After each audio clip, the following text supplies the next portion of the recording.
Hola, ¿cómo están? Ayer domingo, al final de la tarde, regresé de caminar.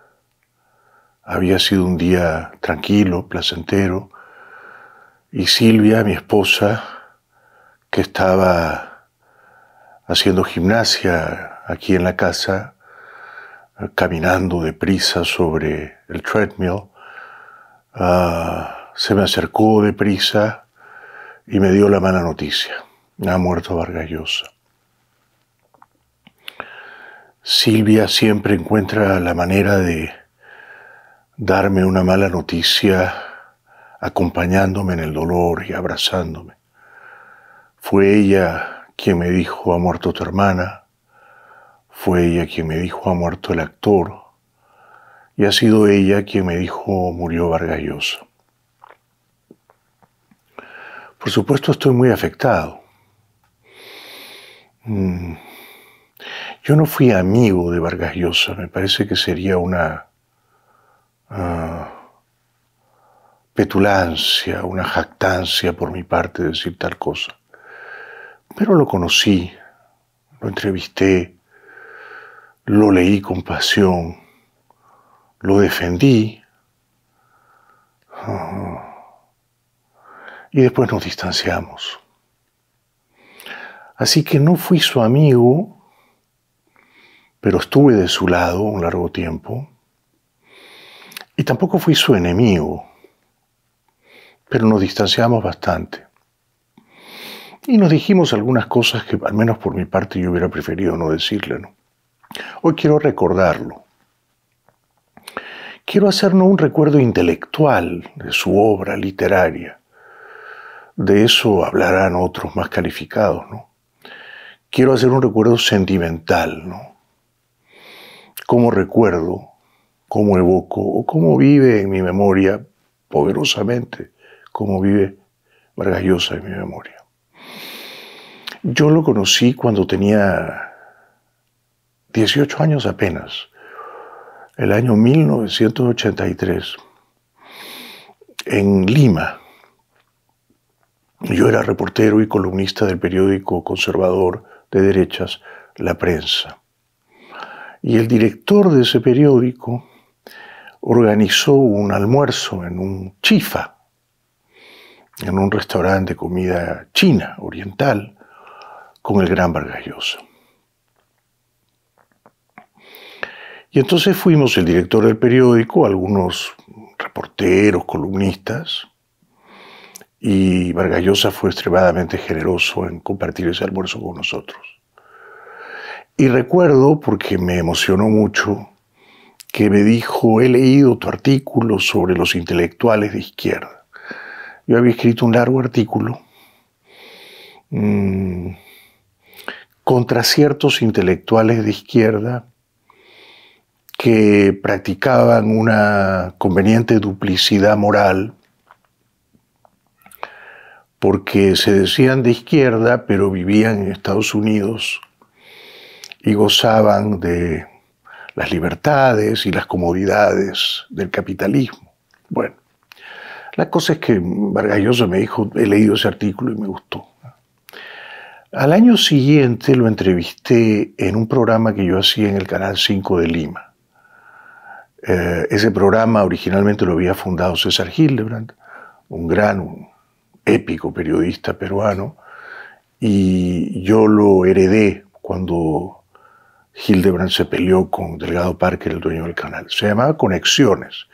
No es un nombre que yo le puse, sino que le puso Hildebrand. Y entrevisté a Vargas Llosa el año 84. Era claro ya que Vargas Llosa estaba muy tentado de entrar en política, ¿no? Muy tentado. El presidente era Fernando Belaúnde, su segundo mandato, y Vargas Llosa coqueteaba mucho con la idea de servir en el gobierno de Belaúnde, de ser primer ministro de Belaúnde. Belaúnde alentaba mucho la vocación política de Vargas Llosa, ¿no? Y esa fue una entrevista cordial, amable, pero me parece que volcada casi completamente a los temas de la política, ¿no? Entonces, probablemente hice las preguntas equivocadas, ¿no? Debía hablar de literatura, debía hablar de arte, debía hablar de la belleza que perdura, que es eterna, que estaba en sus libros ya, ¿no? Unos libros que yo había leído con fervor, ¿no? Pero no, perdí el tiempo haciéndole preguntas bobas, babosas de política. Recuerdo en particular que me atraqué, me entrampé, quise decirle recóndito y no me salía la palabreja y estábamos saliendo en vivo. Bueno, no podría decir yo, porque quedaría como un presumido, que desde entonces nos hicimos amigos. Yo no era amigo de él, pero era amigo de sus hijos, de Álvaro y de Gonzalo, y un poquito también de Morgana, pero principalmente de Álvaro, ¿no? Entonces, en los siguientes años, cuando Alan García era presidente del Perú, entre el año 85 y el año 90, hubo algunas circunstancias que nos acercaron. Una es que yo hacía un programa de televisión en Santo Domingo, en el Caribe, y entonces viajaba todos los meses a San Juan, Puerto Rico, y a Santo Domingo, República Dominicana, y a veces me encontraba en San Juan. Esto ocurrió durante un año, porque Mario estaba en San Juan dando clases en una universidad muy importante, y entonces me encontraba ahí con la familia de Vargas Llosa, con su mujer Patricia, con Álvaro, con Gonzalo. Y recuerdo que más de una vez fuimos a la playa sin Vargas Llosa, y que Gonzalo y yo fumábamos marihuana y éramos muy felices en la playa y corríamos olas. Y a la noche a veces íbamos al cine con la pareja, ¿no? Con Mario y su prima y esposa Patricia Llosa. A Mario y a Patricia les encantaba el cine y entonces nos metíamos en las salitas pequeñas de arte, de cine, de buen cine en San Juan, Puerto Rico. Luego, en el año 87, Alan García imprudentemente estatizó la banca privada en el Perú. Y eso terminó de definir la determinación de Vargas Llosa de entrar en política activa profesional, ¿no? Él insurgió como el líder de la sociedad civil, se opuso de una manera resuelta, valerosa, lúcida a la estatización de la banca, dio un famoso mitin en el centro de Lima y formalmente inauguró así, digamos, su carrera política, profesional y su candidatura presidencial. Él en aquella ocasión me pidió que yo hablara en ese famoso mitin en la Plaza San Martín. Me convocó a su casa en Barranco, me dijo, quiero que hables unos breves minutos antes de mi discurso. Yo acepté honrado, preparé el discurso, pero en la víspera alguien le fue con la intriga o con el chisme a Mario Vargas Llosa de que a mí me habían expulsado de la Universidad Católica de Lima por mal alumno y por fumar mucho cannabis. Efectivamente. Entonces, en la víspera, Vargas Llosa me volvió a llamar a su casa en Barranco y me dijo, bueno, mira, lo he pensado bien, pero me han dicho que a ti te han expulsado de la universidad, que a ti te gusta mucho fumar marihuana. Me lo dijo todo en un tono risueño y hasta cómplice, ¿no? Y además en su dormitorio, no en su biblioteca ni en la sala de su casa, su dormitorio del segundo piso. Y me dijo, es mejor que no hables. Y yo me quedé muy decepcionado, muy triste, con mi discurso listito y preparado, pero no hablé y supongo que Vargas Llosa tenía toda la razón, ¿no? Encontró algún orador mejor. No obstante, lo apoyé de una manera muy entusiasta y muy resuelta en su candidatura presidencial. Viajé con él a varias ciudades peruanas, a Piura, Arequipa, Cusco. Estaba allí presente en sus mítines, no en el estrado, pero tomando notas, como reportero, ¿no? Del diario Expreso de Lima. Y, en fin, luego tuve un programa de televisión que salía todas las noches en Canal 4. ¿Por qué ladra Leito? ¿Está cerrado? Anda, míralo, porfa. Leito es nuestro perro, está que ladra. De repente tiene hambre, mi amor. Y eso me acercó bastante más, no solo a Vargas Llosa, al candidato presidencial, sino a sus hijos, a Álvaro y Gonzalo. Álvaro era su secretario de prensa Y yo entonces ya era bastante amigo de Álvaro, también de Gonzalo, por supuesto, ¿no? Pero quizá veía más a Álvaro, porque, bueno, Álvaro era el secretario de prensa, entonces me pedía tales o cuales favores, oye, por favor, entrevista a tal candidato al Senado, a tal candidato a diputados. Y recuerdo que en ese contexto entrevisté a Patricia, la esposa de Vargas Llosa, que nunca daba entrevistas, pero a mí me dio una entrevista toda la hora en mi programa de televisión. Esto era ya en 1990, primer semestre. Y yo me jugué abiertamente y sin ambigüedades a favor de la candidatura de Vargas Llosa, ¿no? Y estaba seguro de que Vargas Llosa iba a ganar y no ganó. Y fue una tremenda decepción. Y inmediatamente después de perder en la segunda vuelta, pero antes de eso, entre la primera y la segunda vuelta recuerdo que nos convocó a su casa en Barranco, porque él no sabía si retirarse o no retirarse. Había quedado muy, digamos, consternado, ¿no? Muy afectado por el resultado de la primera vuelta. Entonces, recuerdo que, ¿está bien? ¿Qué tenía? Ah, estaba afuera. Ya está. Que Leito cuando se queda afuera ladra. Y ya está, ya entró. Mil disculpas. Entonces alguna gente le decía a Vargas Llosa, retírate, ya no corras en la segunda vuelta en el balotaje, porque además vas a perder con Fujimori. Él no sabía si retirarse. Entonces convocó a un número de amigos a su casa, ¿no? Y estaban también su esposa Patricia, su hijo Álvaro, hijo mayor, ¿no? Secretario de prensa. Y recuerdo, entre otros amigos de Vargas Llosa, a Alfredo Barnechea, al publicista Salmón, al exministro Grado Bertorini, por supuesto a Miguel Cruchaga, a Luis Bustamante,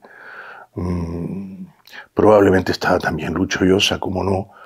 Y entonces casi todos le dijeron a Mario, creo que Barnechea fue el más lúcido, no se te ocurra retirarte de la segunda vuelta, renunciar a la segunda vuelta e irte del Perú, no puedes hacer eso.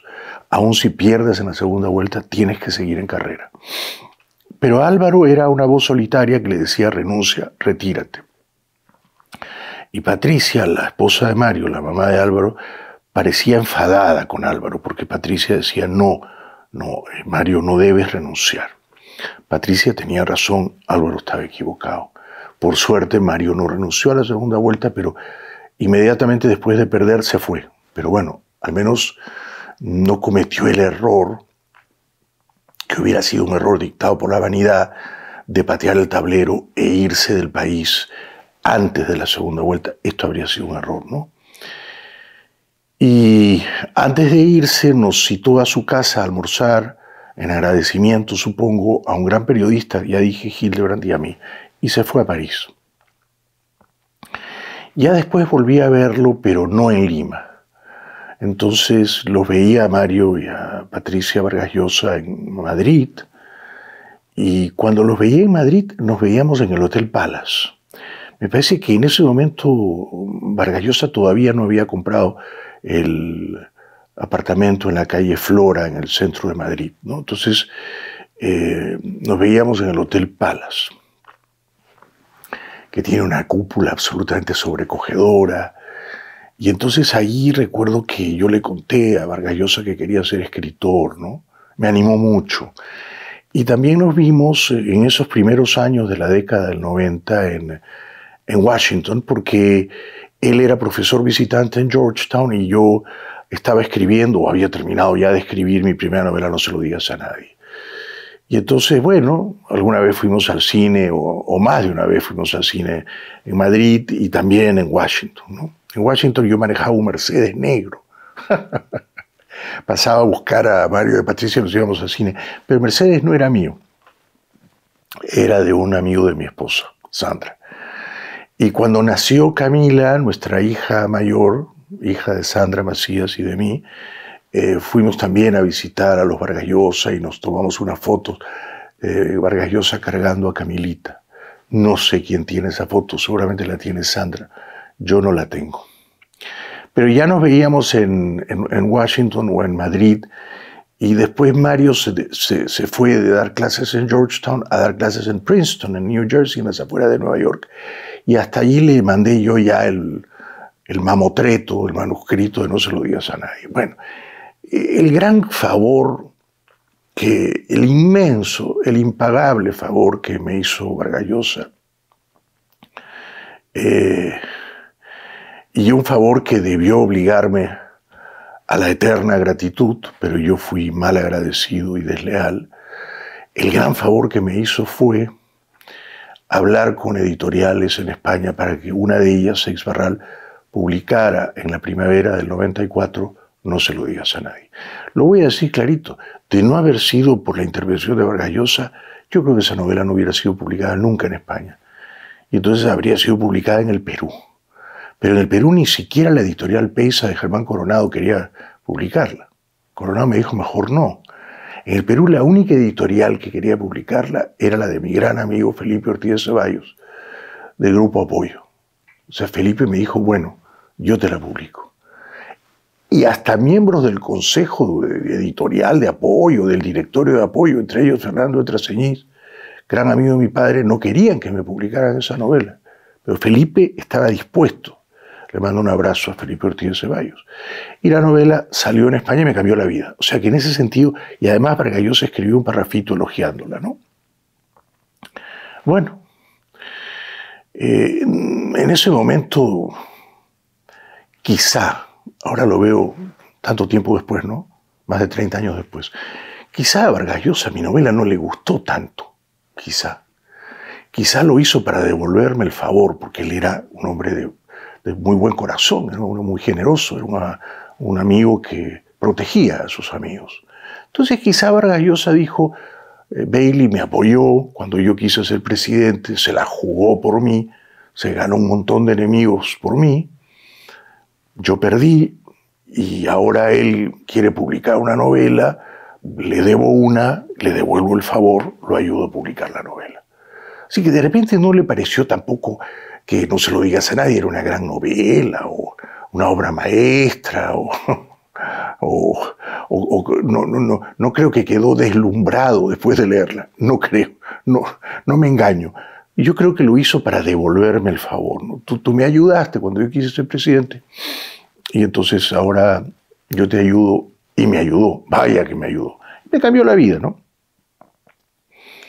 Después recuerdo que nos veíamos, después de que salió la novela, aquí, en esta isla, en Key Biscayne, porque su hijo mayor Álvaro había venido a vivir a Key Biscayne y hacía un programa de radio muy temprano en las mañanas, una de las radios del colombiano Ardila.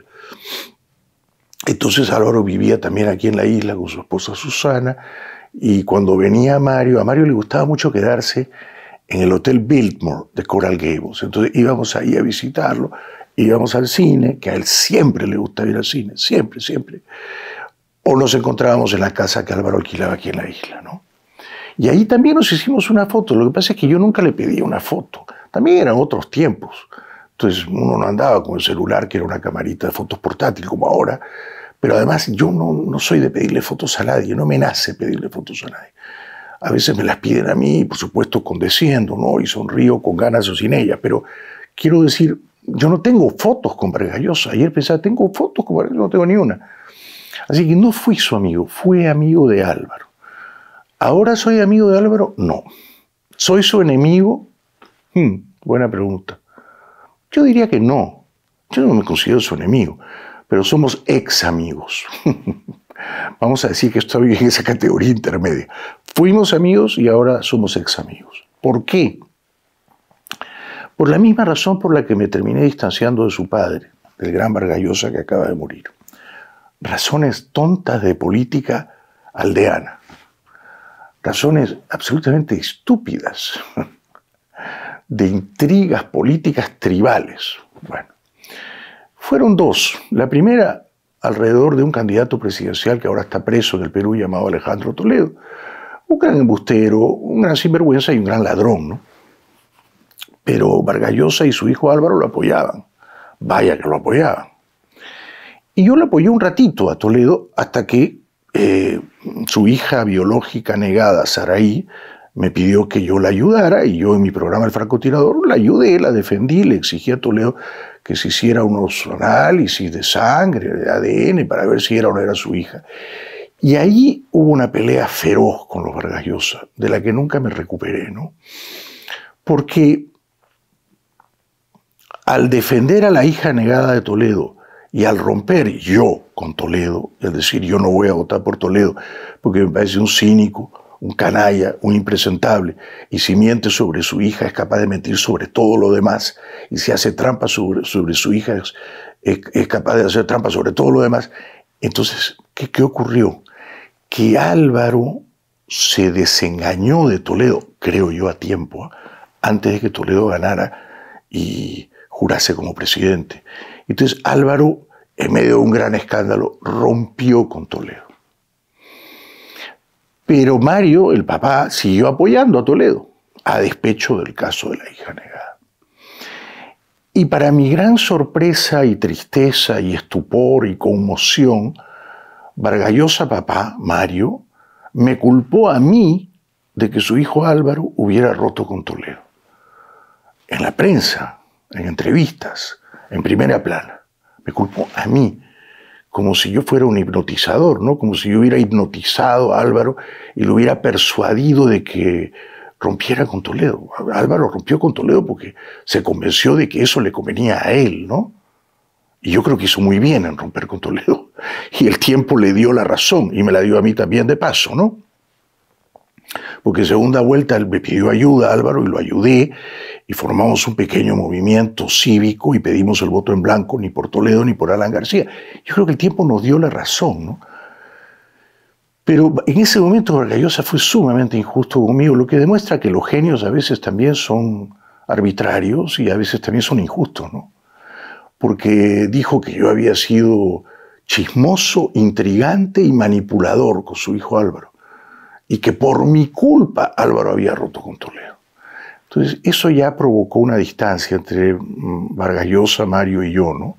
Y estoy hablando del año 2001, ¿ah? Estoy hablando del año 2001, o sea, hace casi 25 años, ¿no? Y Álvaro se peleó con su papá por unos buenos años que no se vieron. Álvaro escapó del Perú, los asesores de Toledo lo llenaban de juicios, querían meterlo en la cárcel, una locura. Se fue a vivir a San Francisco, en las afueras, a Oakland, creo. Y me parece que ya nunca más volvió a tratar de vivir en el Perú, ni a tratar de hacer política activa profesional en el Perú, mejor para él. Pero eso me distanció mucho de Vargas Llosa, ¿no? Y sentí que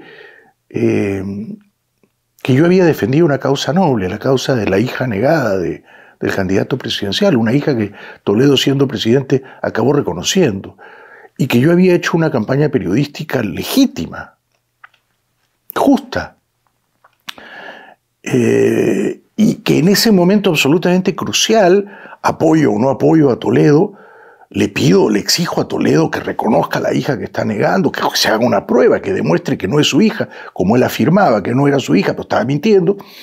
Yo en ese momento vi que Vargas Llosa elegía seguir apoyando al favorito para ser presidente, que fue presidente, y convertirme a mí en el chivo expiatorio y decir que yo tenía la culpa de todo. Que yo era el chismoso, el manipulador, el intrigante, y que yo había propiciado la guerra entre Álvaro Vargas Llosa y Toledo. Y no fue así, Yo hice mi trabajo como periodista y Álvaro decidió por sí mismo, ¿no? Porque tampoco no es tonto, ¿no? Él sabe lo que le conviene y él decidió alejarse de Toledo. Y el tiempo le dio la razón. Entonces ya nada fue igual, ¿no? Pero es una pena, ¿no? Ya nada fue igual. Nos encontramos unos años después en México, en la Feria del Libro de Guadalajara, y fui al teatro a verlo porque él había montado una obra de teatro con Aitana Sánchez Gijón. Quedé absolutamente impresionado por la memoria portentosa de Vargas Llosa. ¡Qué bárbaro! Era una exhibición no tanto de su capacidad histriónica, ¿no?, sino de su memoria. Memoria, joder. Y después nos invitó a cenar y esa fue, me parece, la última vez que lo vi, ¿no? Y después hubo otro desencuentro político. ¿Estoy hablando mucho, mi amor? Termino en 5 o 10 minutos. Hubo otro desencuentro político que fue 10 años después de nuestra primera pelea alrededor de ese señor llamado Alejandro Toledo, gran ladrón que ahora está preso, tuvimos otra pelea alrededor de otro señor llamado Humala, Ollanta Humala, que también estuvo preso y que tal vez va a regresar a prisión, no lo sé, y no se lo deseo, porque yo a estas alturas soy tan feliz que no odio a nadie y no necesito que mis enemigos vayan a la cárcel para sentirme más contento. Espero que no lo metan en la cárcel a Humala.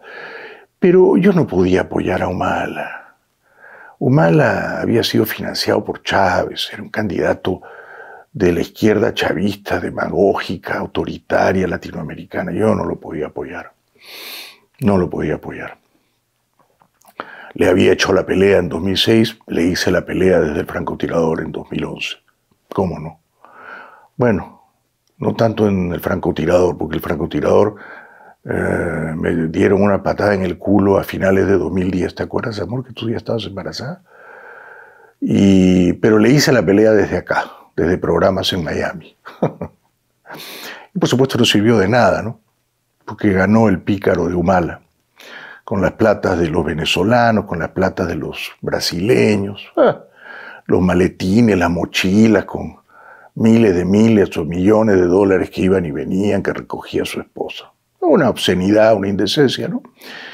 Pero Mario Vargas Llosa y su familia apoyaron a ese candidato. Y eso nos distanció todavía más, ¿no?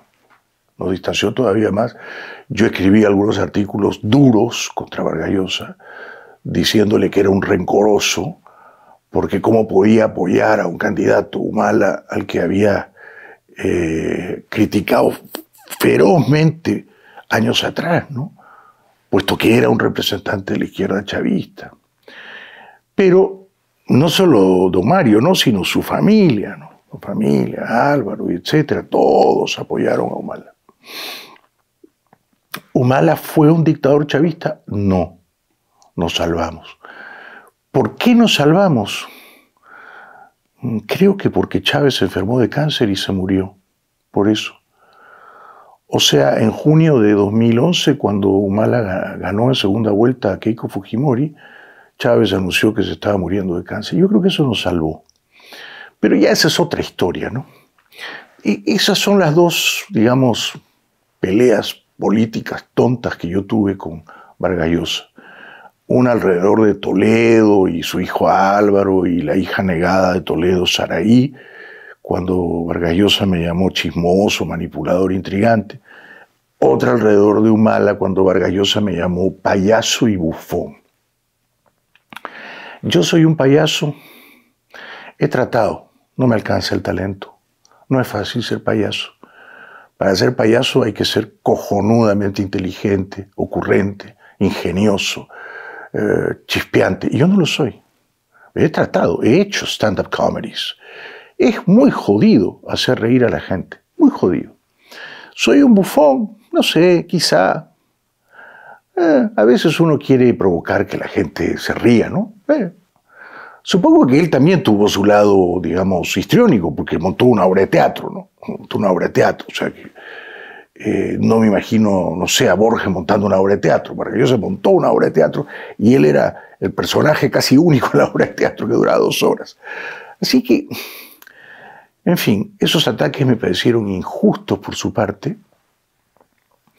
pero todo me sirvió, y ahora sí aquí voy terminando, para comprender 2 cosas importantísimas, ¿no? Cuando recuerdo la vida extraordinaria, formidable, legendaria de Vargas Llosa.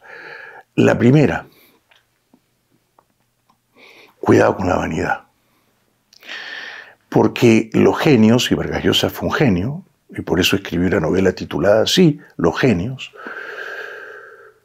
genios a veces sucumben a la tentación de la vanidad, de la arrogancia.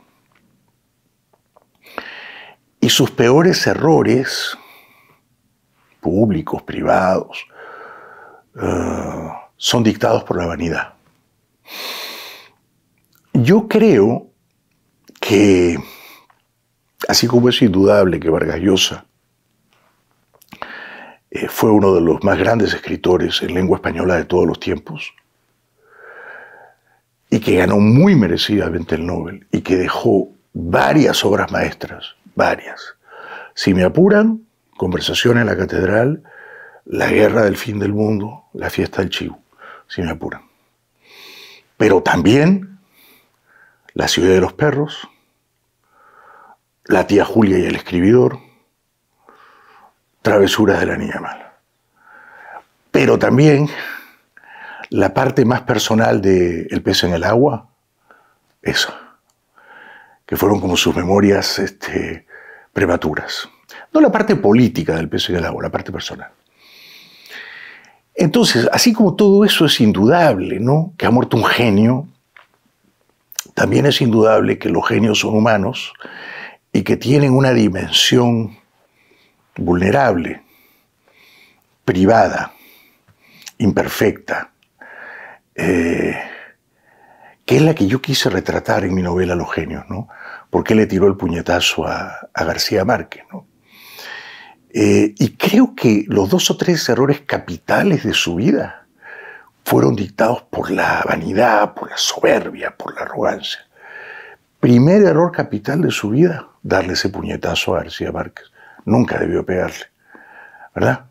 Fue un exabrupto, fue un arrebato machista, fue un momento de bajos instintos, darle un puñetazo en la cara a un amigo entrañable. Vargas Llosa no actuó en ese momento como un genio, actuó como un matón. De haber sido en ese momento un genio con el otro genio, García Márquez le hubiera dicho: oye, cuando termine la proyección de esta película nos vamos a tomar un café o unos tragos porque quiero hablar contigo de ciertas cosas personales. Y entonces, a solas, los genios, quizá Vargas Llosa le hubiera podido preguntar: oye, ¿es verdad que tú querías acostarte con mi esposa Patricia? ¿Que trataste de hacerlo o que lo hiciste? Dime. Pero no tirarle un puñetazo, ¿no? Y no hablarle nunca más y pasar a ser enemigos el resto de la vida, ¿no? Primer error dictado por la vanidad, el puñetazo a Gabo.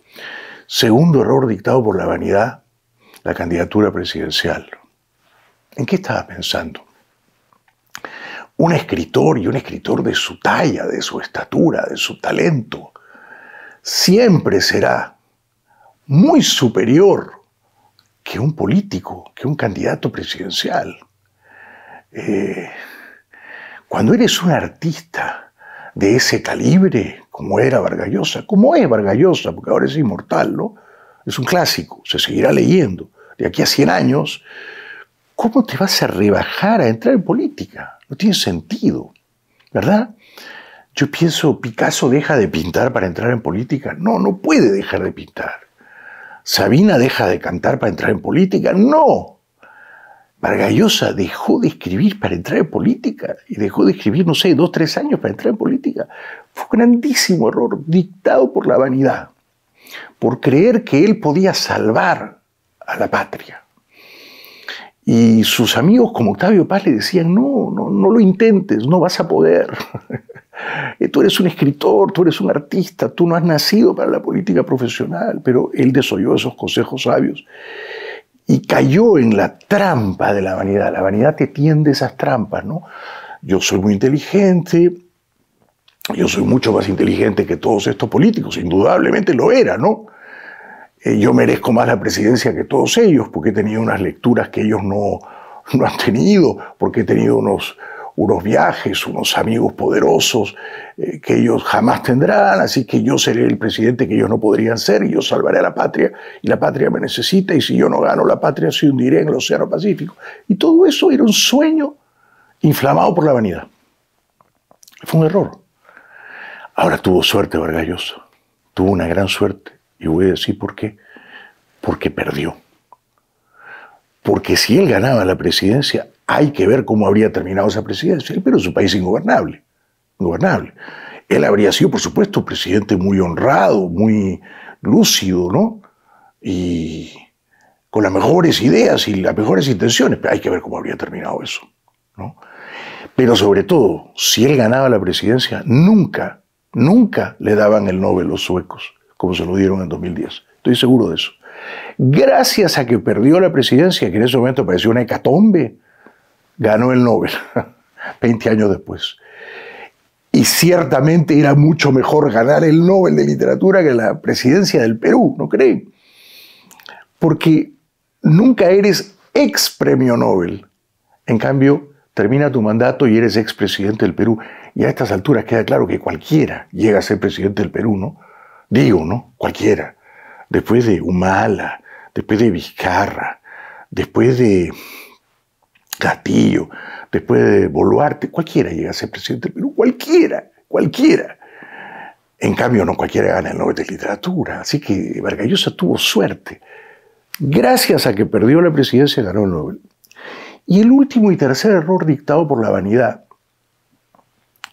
fue nada más cumplir 50 años casado con Patricia Llosa, el gran amor de su vida, la madre de sus 3 hijos, 50 años juntos, primos hermanos por añadidura, dejar a Patricia, ¿no? E irse con la señora Preisler. A mí me parece que fue un paso en falso dictado por la vanidad. Yo no voy a decir que no debió hacerlo. De repente en ese momento Vargas Llosa ya no amaba a Patricia, de repente Vargas Llosa se había enamorado de Isabel Preisler. De repente en los 7 años que estuvo con Preisler fue muy feliz con ella. No sé, no sé. Pero sí sospecho o presiento que cuando él, a fines del año 2022, o sea, le quedaban 2 años y un poco más de vida, 2 años y un poco más de vida, menos mal que se dio cuenta y escapó de la señora Preisler. Sí voy a decir que yo creo que él se arrepintió. Una vez que pudo escapar de la mansión de Puerta de Hierro, de la señora Preisler, de las hijas cucufatas de la señora Preisler, que lo llevaban a programas frívolos de cocina en la televisión española, yo sí creo que Vargas Llosa recuperó la libertad y se arrepintió de haberle dado 7 de los últimos 10 años de su vida a la señora Preisler, viviendo en la casa de la señora Preisler y sometido a las reglas mortales y rosas que imponía la señora Preisler, la reina de los corazones, ¿no? Yo creo que esos fueron 3 errores capitales en la vida de don Mario Vargas Llosa. El puñetazo a Gabo nunca debió ocurrir, nunca, y yo hice muy bien en escribir la novela, y tuve una suerte del carajo, porque la novela se publicó en marzo de 2023 y Vargas Llosa ha muerto en abril de 2025, o sea que la publiqué 2 años antes de que muriera, ¿no? Y justo cuando acababa de pelearse con la Preisler, pero eso fue para mí suerte, ¿no? Y tuve suerte inmensa de que una importante editorial española, Galaxia Gutenberg, me rescatara y me publicara la novela y concretara ese sueño, que era el sueño de toda mi vida. Bueno, en fin, porque otras editoriales, por supuesto, por temor o por cariño a Vargas Llosa, me dieron una patada en el culo, ¿no? Hasta mi propia agencia literaria. Pero el puñete de Vargas Llosa a García Márquez no debió ocurrir. No debió ocurrir. Y la candidatura presidencial fue un error. Fue un error. Y yo digo, aunque quede ahora como un aguafiestas, que fue un desvío, un paso en falso. Caer en la trampa de la vanidad de mudarse a la casa de la señora Preisler y ser el novio tan tardío de la señora Preisler, porque, o sea, Vargas Llosa cumple 80 años y da una fiesta en el Hotel Villamagna de Madrid, que ahora es el Rosewood, y está recién enamorado de Isabel Preisler. O sea, con 80 años te enamoras de una señora que ha salido 80 veces en las portadas de Hola y dices, este es el gran amor de mi vida, la felicidad tiene ese nombre, Isabel Preisler. Yo creo que él se arrepintió de todo eso, ¿no? Y creo que cayó en esa tercera trampa de la vanidad. Tuvo mucha suerte, y ahora sí termino, mucha suerte, Silvia sonríe, de que Patricia Llosa, el gran amor de su vida, estuvieron juntos 50 años casados.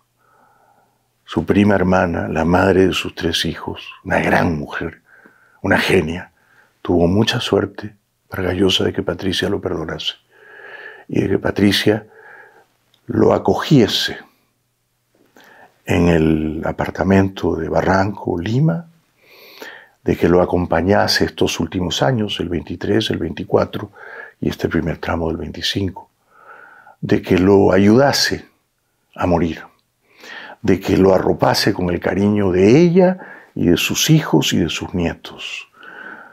Patricia demostró una nobleza, una lealtad, una sabiduría inmensas.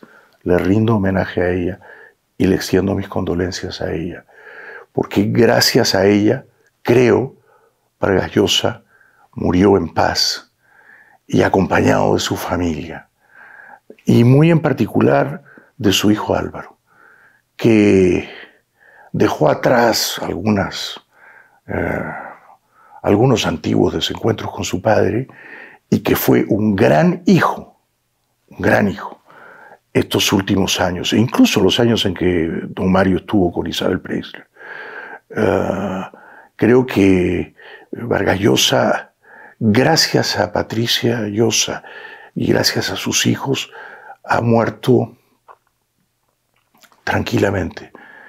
Creo que ha muerto de neumonía, no sé, lo he leído en la prensa española, creo que lo van a incinerar y por supuesto vivirá siempre en la memoria de sus lectores agradecidos. Que descanse en paz, don Mario Vargas Llosa, genio universal, fabulador, poderoso y creador de grandes obras maestras. Quiero creer que ahora esté en un lugar mejor y que vio a Gabo y le dijo, hermano, hermanón, y se dieron un abrazo por fin. Seguimos.